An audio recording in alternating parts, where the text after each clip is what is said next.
Donald Trump kembali jadi Presiden Amerika Serikat. Tapi tahu nggak, ada dua sejarah baru dari terpilihnya Trump.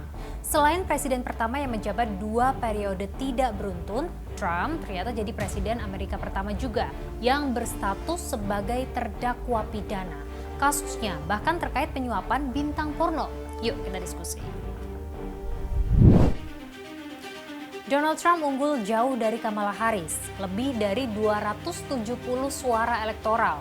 Trump menang di 32 dari 50 negara bagian, 72,5 juta suara populer, lebih dari 50% pemilih.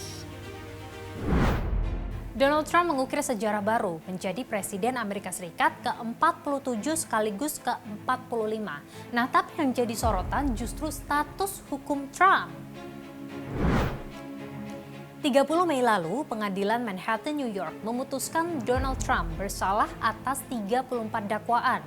Ia dihukum dalam kasus pembayaran uang tutup mulut sebesar $130.000 Amerika kepada seorang mantan bintang porno. Nah, sidang vonis yang sedianya diagendakan bulan Juli lalu dijadwalkan menjadi 26 November nanti. Alasannya supaya hasil vonis tidak mempengaruhi pemilihan presiden.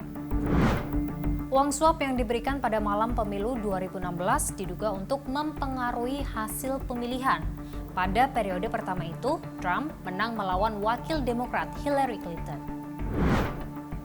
Selain kasus hukumnya yang gak kalah menarik nih, gimana sih dampak kemenangan Trump buat Indonesia?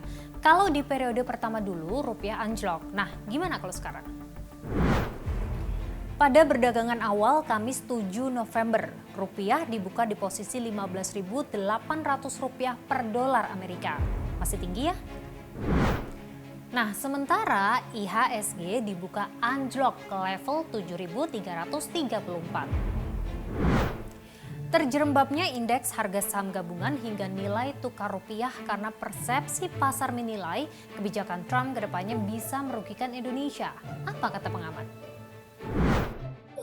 Ada kemungkinan rupiah akan menguat ya, karena bagaimanapun juga kalau kita berbicara ekonomi, itu ekonomi dengan politik itu ibarat dua buah sisi dari sebuah mata uang.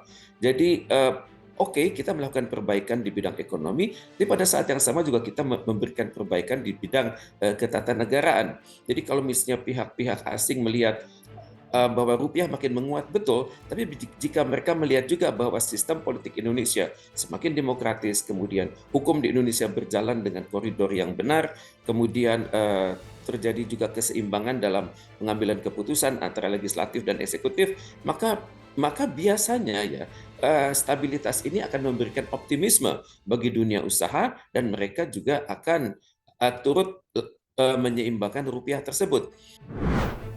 Oke, itu dengan Indonesia. Lalu gimana sih dengan Perang Timur Tengah? Secara Trump kan terkenal dekat dengan Israel. Terus gimana dong nasib rakyat Palestina ke depannya? Memang Israel menunggu kepemimpinan Trump kan. Tapi kan Trump ini baru dilantik kalau tidak salah pada pertengahan bulan Januari kan. Jadi ada masa tenggang ini antara sekitar 1,5 bulan ini sangat penting bagi diplomasi Indonesia untuk memberikan penyadaran kepada pihak-pihak yang bertikai di Timur Tengah tersebut bahwa kalau tidak dikendalikan dengan baik maka akan ada potensi rusaknya dunia ini. Misalnya kita sudah melihat bahwa krisis Palestina Israel ini sudah merembet sampai ke Lebanon dan juga sudah merembet kepada kawasan Iran kan. Amerika Serikat hendaknya menjadi penengah yang adil, di mana memang harus diakui salah satu permintaan dari Israel untuk suatu perdamaian adalah Indonesia yang memiliki hubungan diplomatik dengan Israel dan juga Israel yang memiliki hubungan diplomatik dengan Arab Saudi. Di tengah sederet kontroversinya, Donald Trump terbukti sukses memenangkan suara penduduk Amerika. Nah, tinggal gimana nih langkah Indonesia yang juga dibawa Presiden baru Prabowo Subianto mencari peluang emas dari hubungan kedua negara. Bisa nggak ya? Kita lanjut diskusi di kolom komentar ya.